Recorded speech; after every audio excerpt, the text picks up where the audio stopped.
नमस्कार दोस्तों, आप सभी का हमारे YouTube चैनल पर स्वागत है।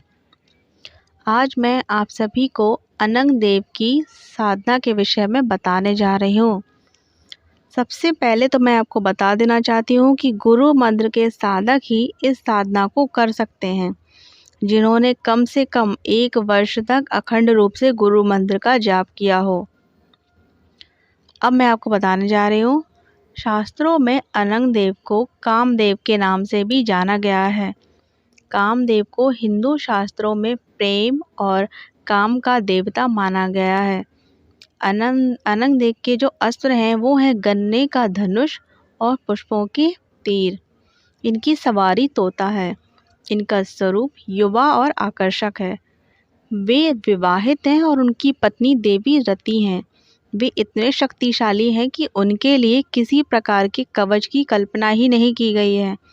उनके अन्य नाम कुछ इस प्रकार हैं: रागवृंद, अनंग, कंदर्प, मन्मथ, मनसिजा, मदन, रतिकांत, पुष्पवान आदि प्रसिद्ध हैं। कामदेव हिंदू शास्त्रों में देवी लक्ष्मी और भगवान विष्णु के पुत्र माने गए हैं। यहाँ मैं आपको उनके विषय में कुछ और ही बता देना चाहती हूँ कि मानव जीवन के लिए गृहस्थ सुख जीवन का विशेष सौंदर्य है। इसकी कमी होने पर जीवन एक अधूरेपन का एहसास होता है जीवन में। जो व्यक्ति पुरुषार्थ की कमी की विशेष पीड़ा से त्रस्त है, उन सभी को यह प्रयोग अवश्य ही संपन्न करना चाहिए। यदि जीवन में ज़रूरत से ज़्यादा धन, ऐश्वर्य, मान, पद, प्रतिष्ठा और सब कुछ है, परंतु यदि बीमारी हो तो सारा धन, ऐश्वर्य व्यर्थ हो जाता है। ना तो मनुष्य सही ढंग से स्वादिष्ट भोजन कर सकता है और ना ही वह घूम फिर सकता है और ना ही पारिवारिक सुख का उपभोग कर सकता है और ना ही पत्नी का उपभोग कर सकता है। इसीलिए शास्त्रों में निरोगी शरीर को जीवन का आवश्यक पहला और उत्तम कोटि का सुख माना है। नामर्दी तो एक तरह से जीवन का अभिशाप ही है, जिसके कारण सारा ब्रह्मांड ही व्यर्थ दिखाई देता है। समस्त रोगों को हरण करने वाली और संपूर्ण जीवन में सुख प्रदान करने वाली यह अनंग देव की साधना विशेष फलदायी सिद्ध होती है।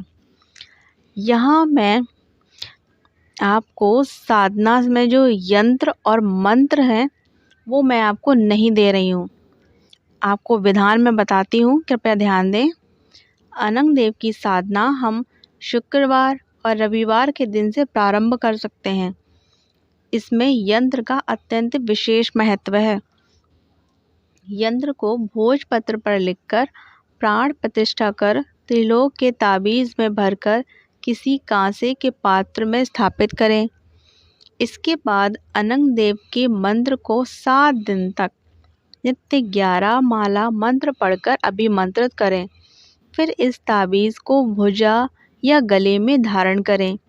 इस ताबीज़ को धारण करने से समस्त भौतिक समस्याओं का निवारण होने लगता है और नव यौवन सा पूर्ण पुरुषार्थता प्राप्त होती है।